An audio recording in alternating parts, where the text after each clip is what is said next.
Hello and welcome to this Brit Wres Roundup episode 60.5 extra special, a full review of the recent WXW 16 Carat Gold Tournament. We had title changes, heel turns, upsets, and of course, just some truly incredible ring action. Hello everyone and welcome. This is Tihanyi, a Great British Wrestling podcast for Great British Wrestling, as featured on bodyslam.net, brought to you by Powered 4 TV. I am your host, the Great British Attacker, Mr. Andrew Moore, Andy to most, and I am solo today for this extra special WXW 16 Carat Gold Weekend review. That's because Dan hadn't had a chance to watch the whole of WXW 16 Carat Gold because he is busy as a counsellor, trying to gain some votes, and good on him for that. So, 16 Carat Gold Weekend. Wow. It was a truly fantastic shows.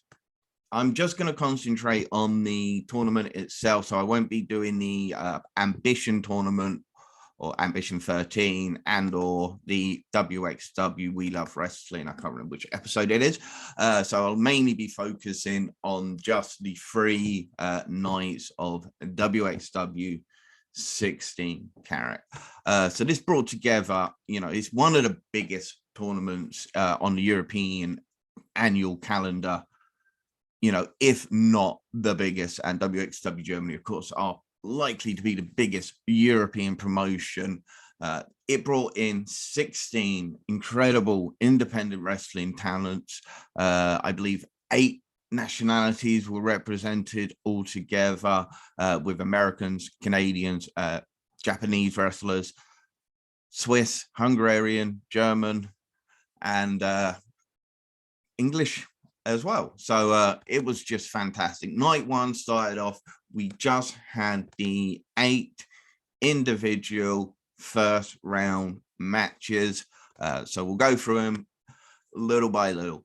First match was Robert Driesker of Germany. He is the current WXW Academy coach, and he was facing Fuminori Abe, a fantastic competitor from Japan, the 01 junior heavyweight champion. And that was basically the story of the match. Robert Driesker, if you do not know or not aware of Robert Driesker, he is a big man, a very big man. He goes to Avalanche in his early careers. So you can imagine he is on the larger size.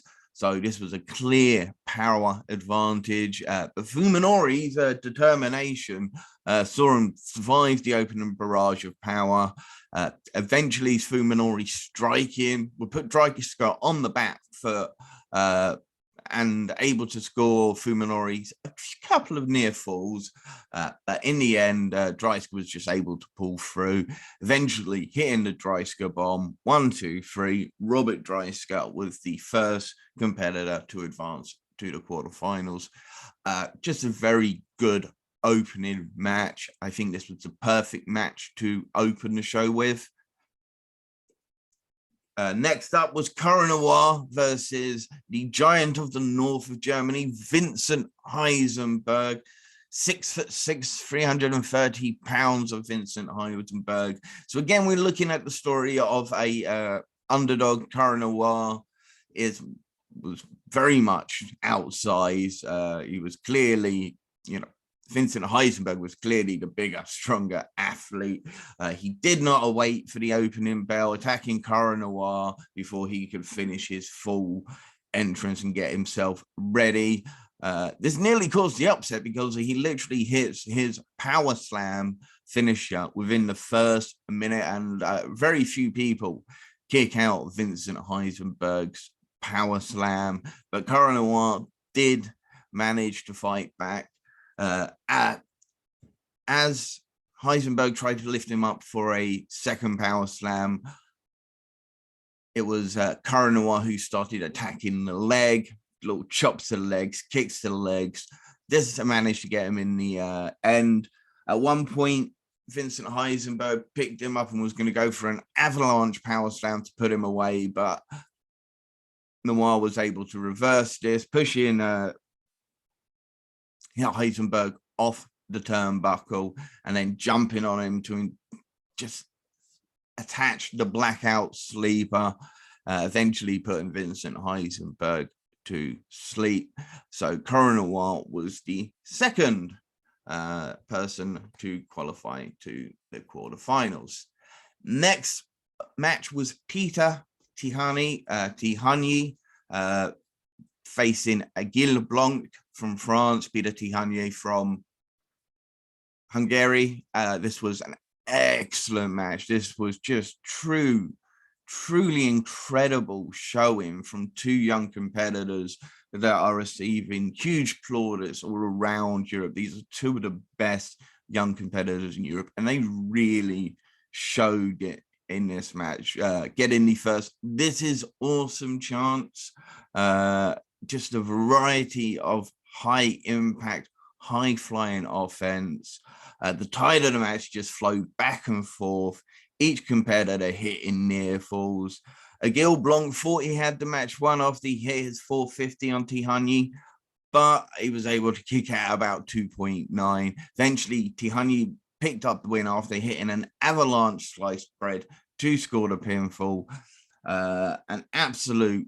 The fans at the show absolutely loved this match. They gave the two young competitors a standing ovation. It was very much deserved. Arguably the best match of night one. Next up, it was Fisto making history as the first female to ever compete in the WXW 16 Carat Gold. Of course, she wanted to be the first female to win the WXW 16 Carat Gold. And Dennis Cash Doolin, I guess it was a good opponent for her in the first match. He didn't really take Fisto very seriously. This would lead to Fisto just being able to land in heavy blows, knocking Cash absolutely silly. Cash would eventually take over the match with a real vicious assault. He may be a bit of a comedic character at times, but he can be very, very vicious also, and very, very conniving. Dennis Cash Doolin is should never be underestimated. But he only grew frustrated because he could not put Fisto away. And of course, he just starts to get cocky. He's paintbrushing Fisto in the face. But this would just fire up. She would unleash with a barrage of strikes, eventually hitting the Tiger Driver 80 for the pinfall. Really good match. Very entertaining.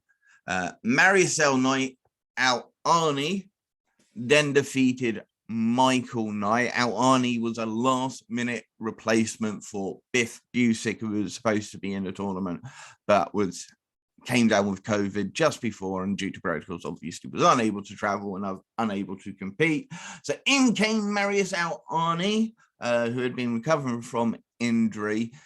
Really, really good match. Knight is a fantastic athlete, hitting really just great looking springboard clotheslines, suicide dives, but unable to really push past Al Ani, who with his power and technique, his conditioning is almost unmatched in WXW Germany. Is the reason why Al Ani had a 30-fight win streak at one point, becoming the WXW Unified World Champion. He would lock in the ankle lock on a few different occasions, but Knight was able to reverse these, but unable to make the comeback, just being shut down. And eventually Al Ani would hit the Diamond Driver to get the pinfall victory. As I say, brilliant match, two phenomenal talents. There is a reason Michal Knight is called the German highlight, and that is because he really is just a fantastic wrestler. Then it was Maggot versus Ace Romero. Acey baby, And the WXW crowd, well, they really got behind AC Baby. Maggot as well had his own sections of fans who were chanting the postcode from where Maggot comes from, Frankfurt, growing up in the red light district. He is the son of nothing. This is one of the most mismatched matches of the first round. Obviously, AC Romero is huge, and Maggot was really unable to get out the gate to begin with. At one point, he tries to hit the spear and literally just bounces off Ace Romero. Romero, though, did get a little bit too cocky. He had the match won, but decided to actually probably punish Maggot a little bit more. This led to Baby Allison getting up on the ring apron and berating AC Romero. AC would drag her into the ring and looked like he was going to hit her with a powerbomb, but she got out of the way. It caused enough distraction for Maggot to hit the cutter.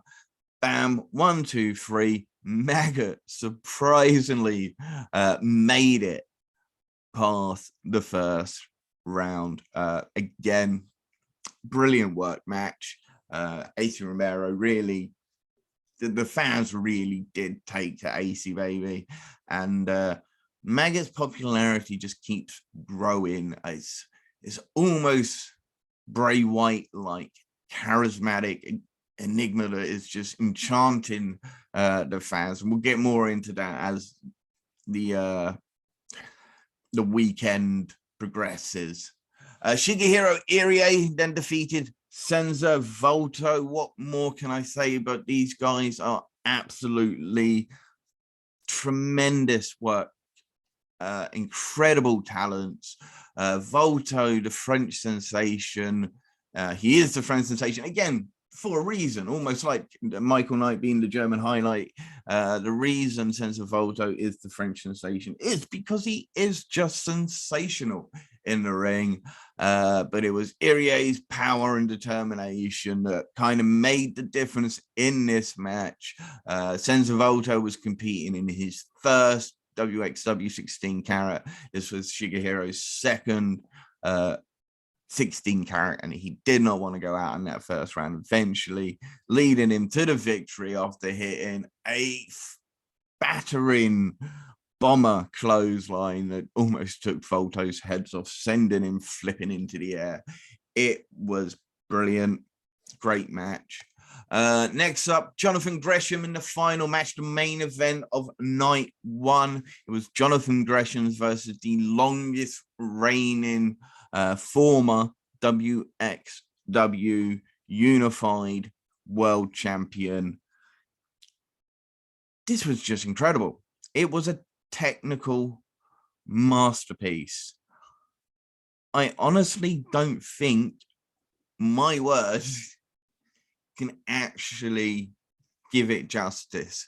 When I mentioned earlier that Peter Tihanyi and Aigle Blanc had arguably the best match, it was because of this match. Now, these were both just two completely different styles of matches, whereas Aigle Blanc and Tihanyi was much more athletic and exciting. The Gresham Bobby Guns was more grounded, beautiful technical wrestling, exchanges, reversals, transitions. Two of the best in the world right now. Bobby Guns is a phenomenal guy. He's an excellent wrestler.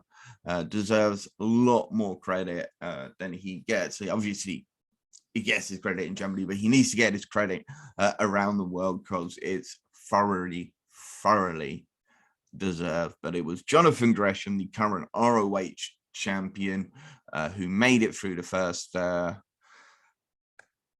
match. And there you had it. The first 8 qualifiers into the quarterfinals were Fisto, Maggot, Dreiska, Cara Noir, Gresham, Tihanyi, Shogehiro Ire, and Marius Al Ani. On to night 2, and it was going to be Shogehiro Ire and Marius Al Ani.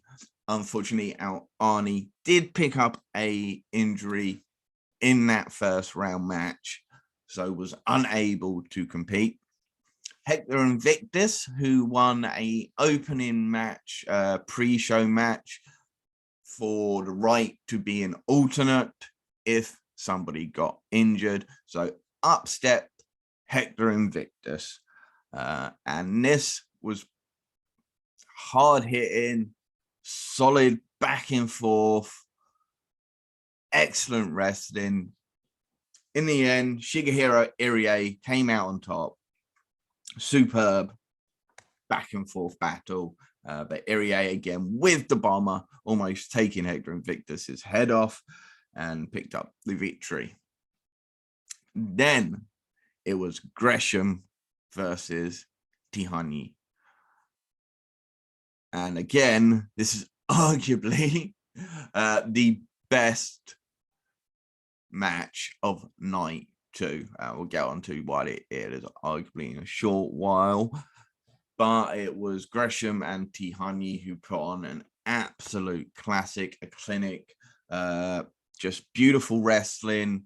They both busted out some excellent athleticism, some beautiful springboard dives, a truly, truly excellent match. And it was Gresham who came away the winner via pinfall with one of the most unique counters and pinfalls I've seen in wrestling.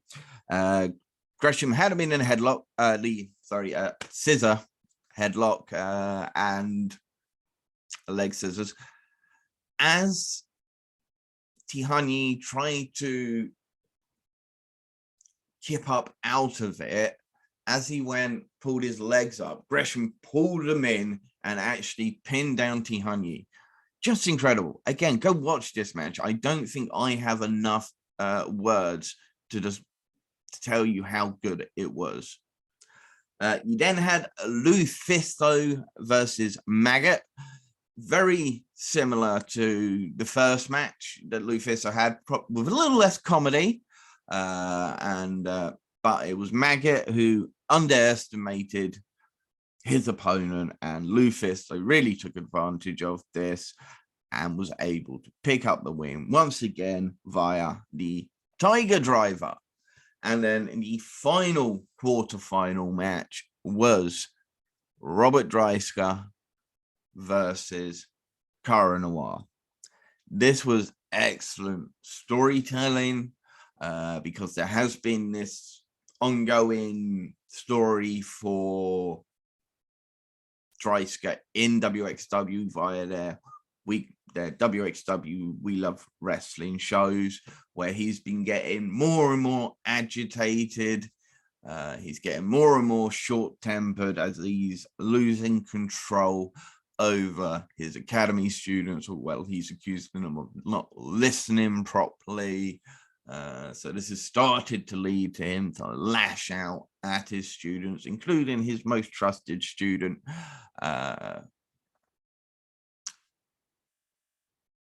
Anil Marek. And Anil Marek was ringside for this match, and he played a pivotal role in the storytelling. As Cara Noir tried to put Dreiska to sleep in front of his own student, Dreiska was able to reverse this, hitting Cara Noir into the corner buckles, and then using the Dreiska bomb to pick up the win. Great match, as you can imagine, Cara Noir, and it was just very well laid out match. I would think that was truly worthy of giving it a watch. I really recommend that match as well. Sorry, I didn't actually give my sugars. I would give the first show 3.5 sugars. It was a great opening way to the weekend, a great start. So 3.5 sugars to the first show. My second show, I'll get onto it. We had a tag team gauntlet match that was set up by Rot and Flot, Rotten and Dirty. This is a tag team of Michael Sheckenberg and Nikita Charisma. And this was a very good, it's an excellent gauntlet match, really. Lots of interplay and storytelling throughout. Rotten Flot, it first came out was Norman Harris, the international superstar, and Sebastian Suave, he performed from Canada. And it was a really fun opening match. Rotten Flot are a usual tag team. Norman Harris and Sebastian Suave had only teamed up once before. They can quite get on the same page. Rotten Flot were able to take advantage of this, and they picked up the first win via pinfall. Up next was Dennis Cash Doolin and Hector Invictus. Cash Doolin had signed himself and Hector Invictus up for this match without Invictus's knowledge. Invictus was actually only half dressed because he was getting undressed from his recent match against Shogehiro Ire. But they somehow managed to pick up the win, despite definitely not being on the same page whatsoever. Rotten Flot thought they had the match won after landing their elevated DDT double team finisher.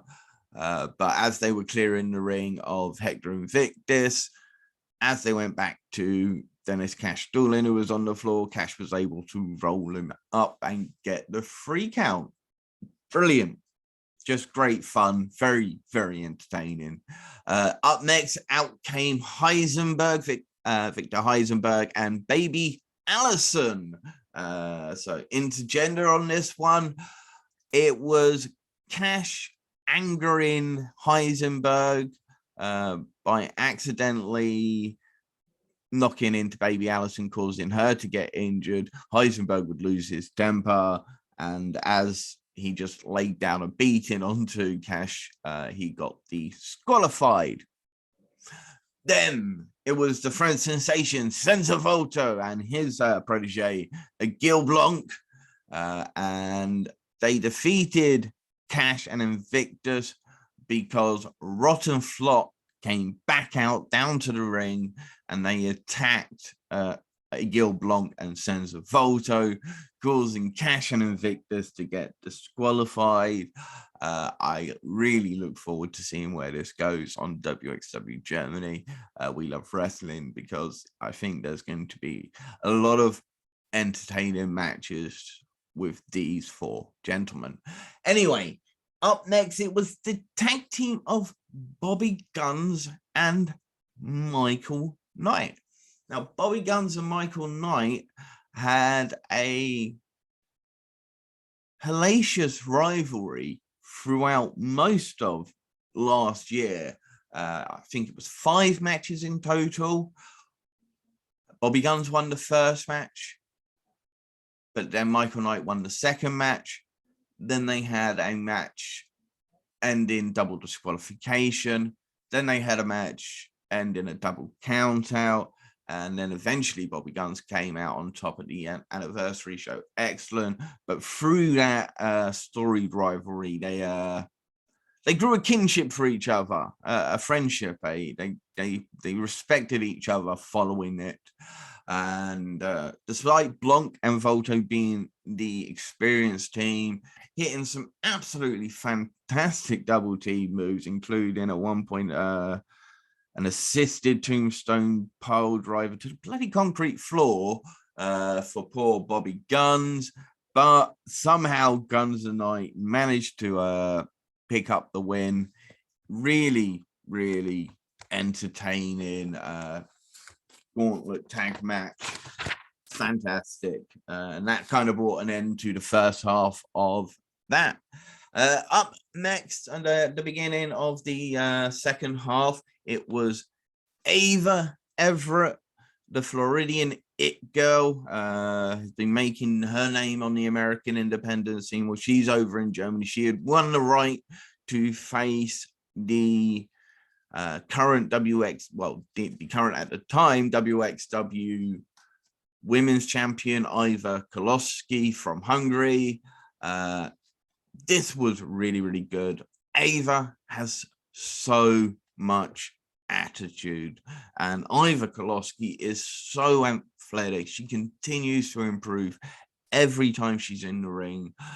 I feel it's been her best match that I've seen during her WXW run. Really, just there was a top rope cutter from Evra at one point, a great superplex from the top rope. Ava kicked out of Iva Kolasky's moonsault. She's the first person to do that. And then hitting the spinning neck breaker, she managed to pick up the pinfall and became the new WXW Women's Champion.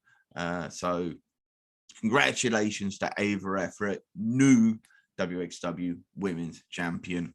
An excellent match.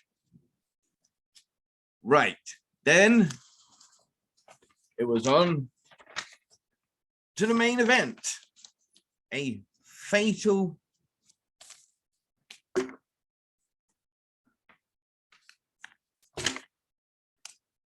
no, it wasn't. It was the tag team match. My apologies. I don't know why I haven't got that. It was the tag team match between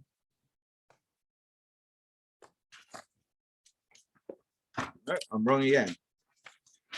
It was the shotgun title match. The shotgun title had recently become vacant. Absolute Andy was unable to defend the championship at this show, and due to the shotgun rules, had to be stripped of the title. So 2 competitors would be chosen at lottery by random, and it was GCW's Ninja Mac, and then Ace Romero as well. This is my first time actually seeing Ninja Mac, and he's incredible and very, very, very, very, very, very entertaining. Ninja Mac wins the shotgun title, managing to overcome the size of AC Baby after delivering some super kicks to the legs as AC was on the middle rope, causing AC to fall backwards hard onto his back, and then he would hit the Ninja 360, which is a Phoenix Splash 630, which is just amazing and so entertaining. AC was the perfect opponent for Ninja Mac, because for a long time of this match, Ninja Mac was just bouncing off AC because of his size, and this really just worked into an excellent little 10-minute match. Right, up next was the WXW World Tag Team title match. It was Fast Time Moodo and the Arrows of Hungary, who were the champions, Dover and Icarus. Dueling chants.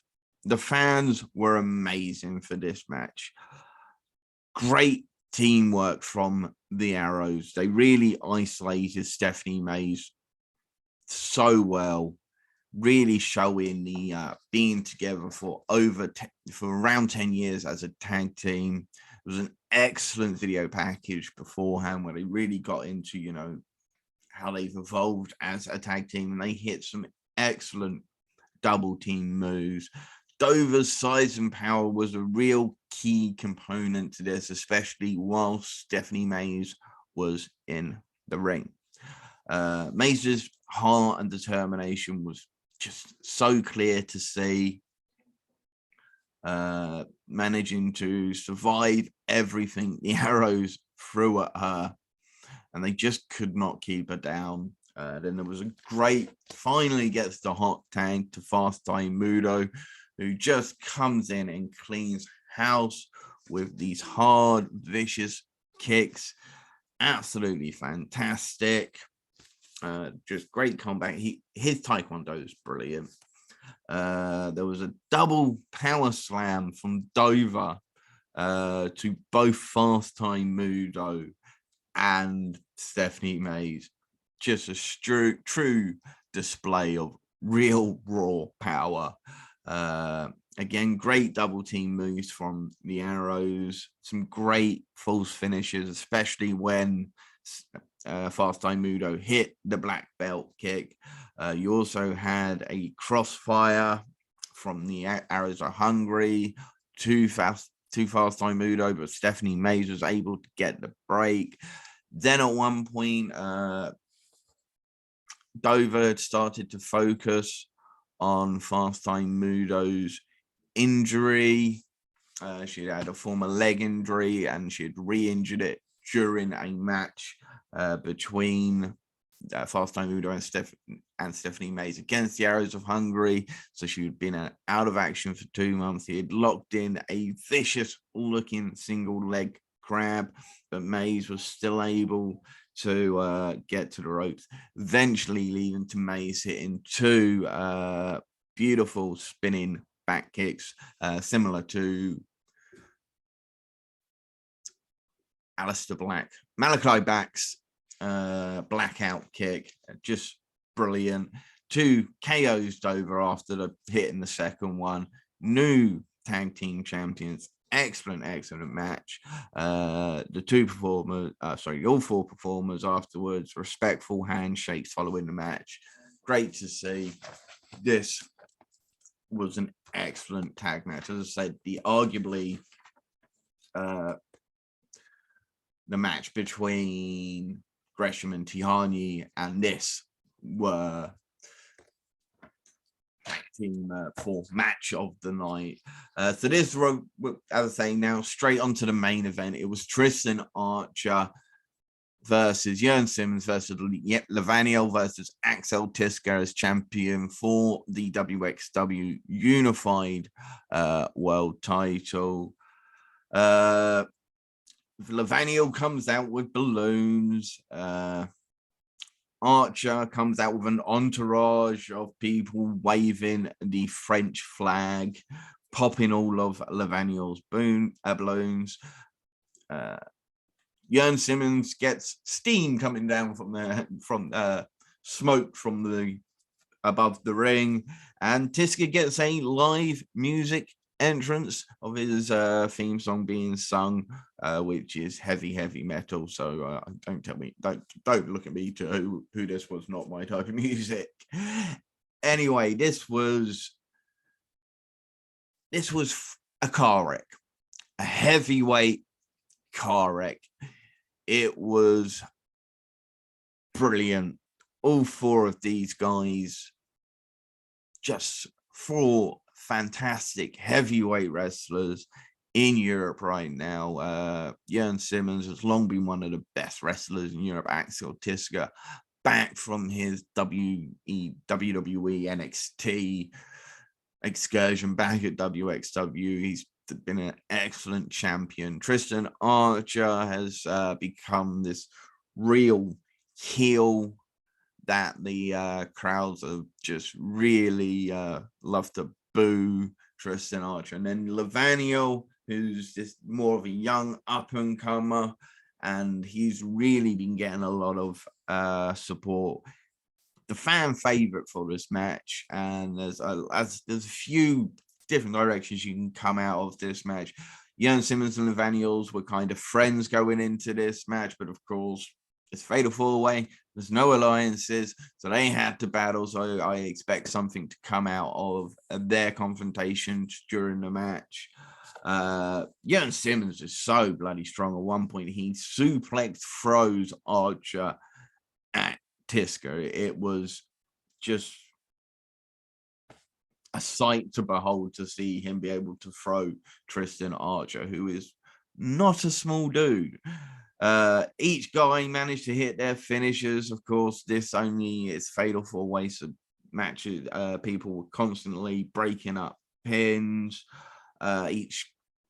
Each guy got a chance to shine, have flurries of chaining moves together.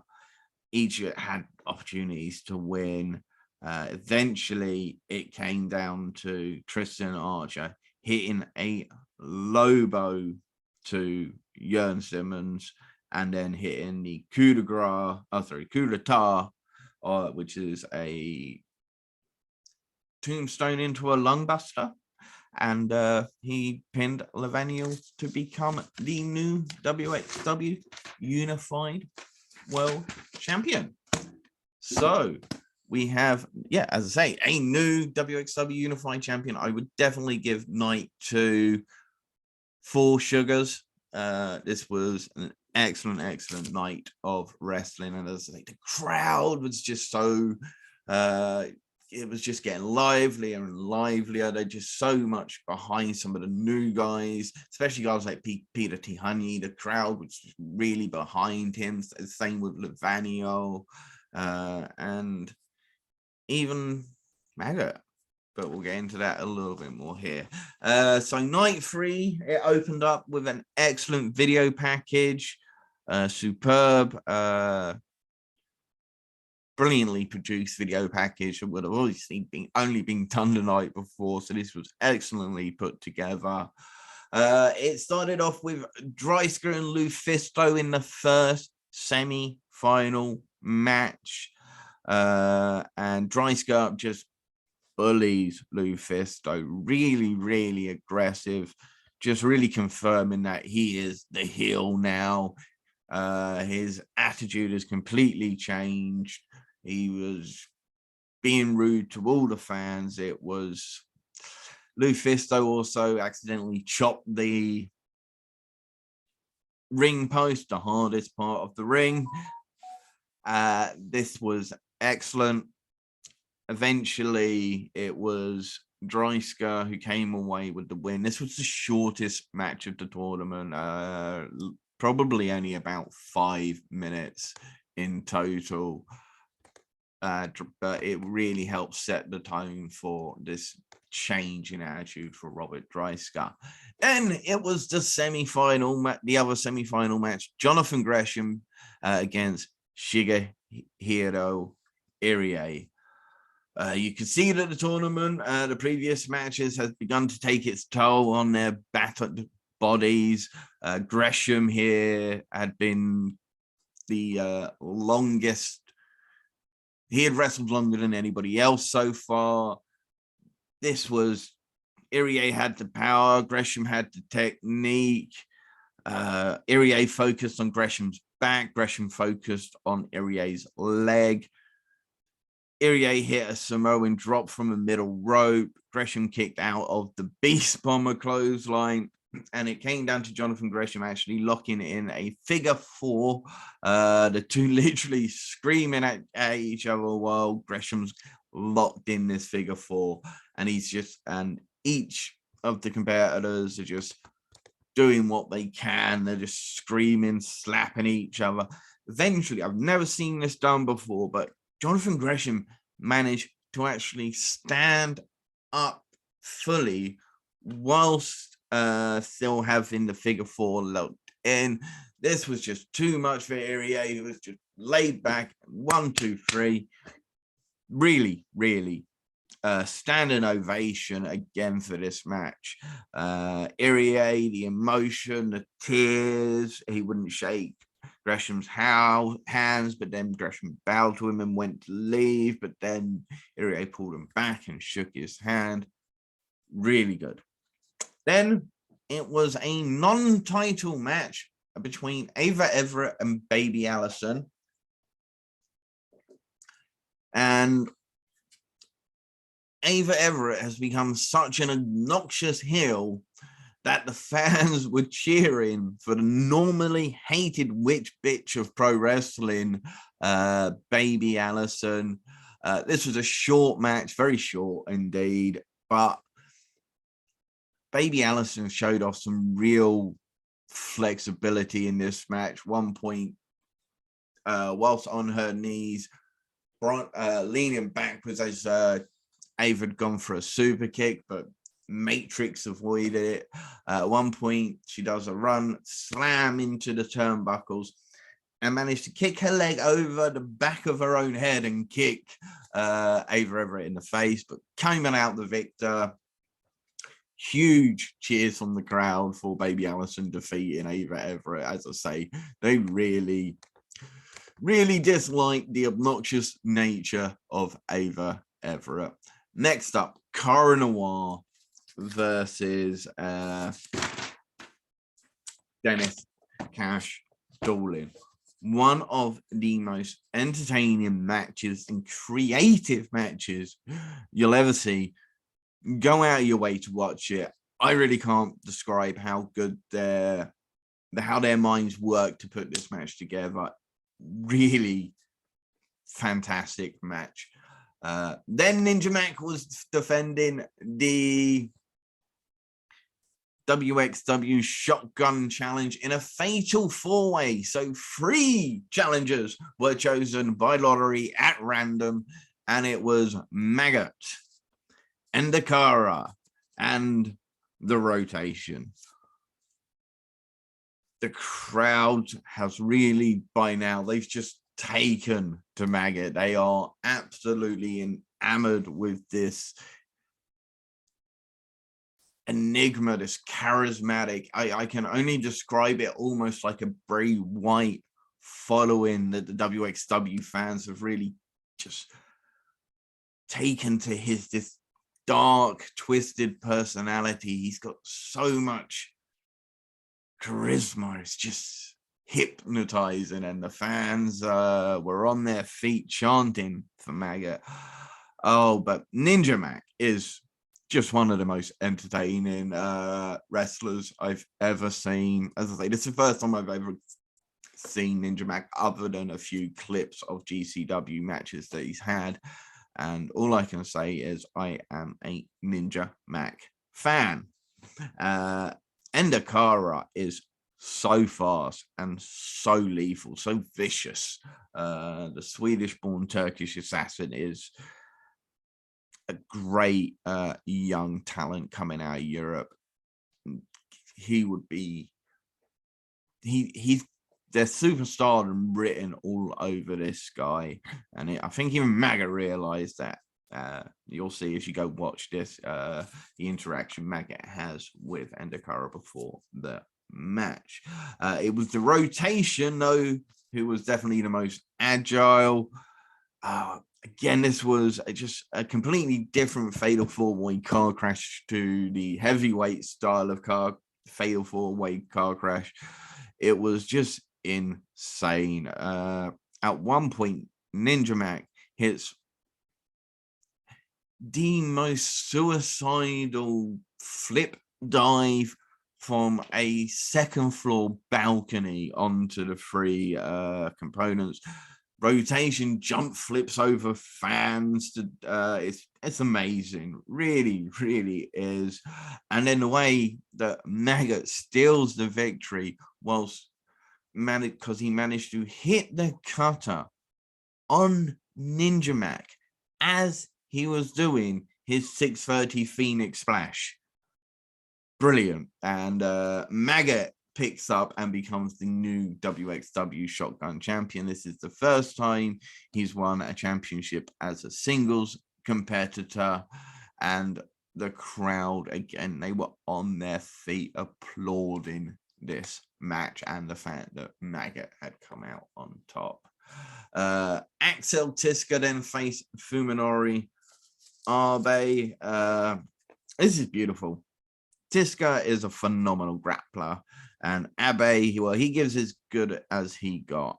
Tischer's size advantage gave him the edge during the match, and he tried to focus, but Abe, through his determination, starts to fight back and focus on Tischer's arm, trapping in several submissions that Tischer is eventually able to power out of. There's some really stiff slaps in this match. And at one point, Abe, he literally gets his knuckles and he punches you directly in the cranium. cranium up at the top of your head. It was, a bit nasty, a bit vicious, but brilliant. Then it is a 6-man tag match, Lucha rules. Ace Romero, Aigle Blanc, Senza Volto against the Arrows of Hungary, Dover and Icarus, as well as their tag team partner for this match, Peter Tihanyi. And wow, this was nuts. I'm gonna have to say, of course, I don't like lucha rules, and at one point they decided to have a dance off rather than wrestling. I don't like lucha rules. I don't like dance off in wrestling matches. And but you know, yes, I am an old man, I'm grumpy, and I don't really like this in wrestling. But you know what? Considering the occasion that it was this weekend, this whole tournament, which isn't just the actual 16-carat tournament as well. You had the WXW and Friends showcase, you had the Ambition 13, and then you had the We Love. So it was just so much. And the crowd, this was for that live crowd. And this was entertaining. It was ridiculous. It was stupid, but it was really entertaining. Even I kind of, hypocrite Andy again. But yeah, it was just good. Eventually, big old band Dover realized that this is a wrestling match. Let's get back to the wrestling. So that's what they did. And after the theatrics and the dancing and everything, this just turns into a great match. Obviously, lucha rules, there's just people coming in and out. Arrows, great teamwork. The same with Senza Volto and Aigle Blanc. Tihanyi, Aigle, and Blanc, they just fly around the ring with just ease. It's just a crazy match. Really entertaining overall. And again, the crowd just absolutely loved it. Then it was back to the serious nature. The main event, the final match of the WXW 16-carat tournament, Jonathan Gresham versus Robert Driesker. Jonathan Gresham, of course, competed in the first ever 16-carat tournament. Robert Driesker has been with WXW for around 13 years. He's never won the big one. He's never won 16 carats. So obviously he was determined to win this match. It was obviously the power advantage, the size advantage. It was kind of what played into most of the match. But Jonathan Gresham was just able to continue his heart, his determination. At first, when Gresham would try to hit high-flying moves, you know, Dreiska would just catch him and slap him back down. But after a while, you know, Gresham had worn Dreiska down, and he was able to start landing some of these incredible springboards. And his technical wrestling is second to none. Really is one of the best in the world right now. He deserves far more plaudits than he actually gets. It was an excellent back and forth encounter for around 15 minutes. Towards it, at the end of the ring, you had the WXW locker room empty and surround the ring, batting down on the ring, cheering. Dreiska would hit 2 Dreiska bombs on Gresham, but Gresham was still able to pull it all way through. And then running, diving forearm to Dreiska. Gresham was able to pick up the win by pinfall. Huge ovation to the crowd, and brilliant tournament overall. This was just excellent match. I'm going to give the third and final show 4 sugars. I'm going to give the entire weekend 4.5 sugars. I know you'll say, but you only gave the first one 3.5 and then 2 shows 4.5. It was just the occasion. Everything about this was just brilliantly produced, brought to the fans, the WXW fans, which is so amazing. And I just, 4.5 sugars for the entire weekend. It's available on WXW now. Go check it out. I assume it eventually will be put on the WWE network as well. So if you don't want to get WXW now to watch it, do watch it on the WWE network. Excellent. And thank you for joining into this episode 60.5, the extra, the WXW 16 carat review. And remember, folks, remember one thing. Don't feed the trolls.